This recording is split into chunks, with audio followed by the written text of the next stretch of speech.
Hi everybody, this is Shihan, and this week in class, as usual, what happens a lot of times is I'm teaching a skill or a lesson and then a story pops up in my head and I share it with the class and all the parents kind of had their light bulb go on and thought it was really fantastic. And then I forget that we have a whole bunch of classes and a whole bunch of students that may not have heard that story. So it was important that I shoot this quick video for you guys. This week we were working on our sidekick challenge and we were teaching the kids how to throw a sidekick and leave their foot out for 15 seconds.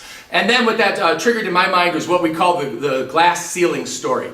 And if you're not familiar, basically in corporate America, for a long time, there's always been what's been known as the glass ceiling. And that basically is a position where you get stuck or you get caught and you can't move any higher within the corporation. And what I found is that this actually doesn't just apply to business, it actually applies to everything we do in life.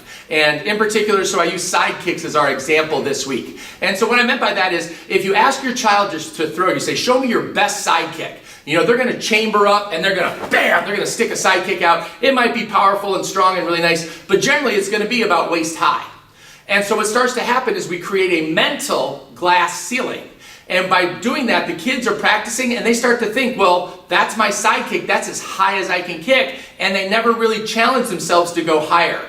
So what I did in class when this came up was I borrowed a student, I had them come out, I showed them their chamber, and then they had them stick their leg out, and naturally that's what they did. They stuck it out about waist high. So I took my hand and I put it underneath their hip for balance. I took my other hand underneath the leg, and then I showed them that they could actually lift their leg up to their head. And then we left it there for about 10 seconds. And then have them rechamber and set it down. So in essence, what I'm trying to do is break or shatter that glass ceiling and showing kids that this isn't your best. Just because you think this is your best, you're actually better than you think you are.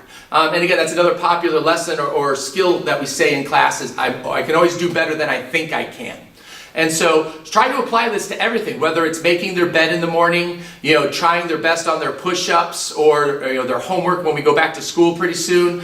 You know, don't settle for mediocre. Again, you just don't want to let them, you know, accept that they're just okay. All right, let's really push for that next level. Show the kids that they're better than they think they are. And that's the key element, is making sure that you show them that they can do better. And once they see that they can do better, then they're going to challenge themselves to do that. And you also don't have to accept mediocre effort. You know, you see that side kick down at the knee and you go, no, wait a minute, I know you can kick head high. Show me a better side kick. And right away the kids are going to understand because they have a visual presentation of what they're looking for. So, important skill, remove all glass ceilings from your child's life. See wherever they might be struggling or they think they're stuck. Shatter that ceiling and let's make them the best version that they can be of themselves. Have a great weekend.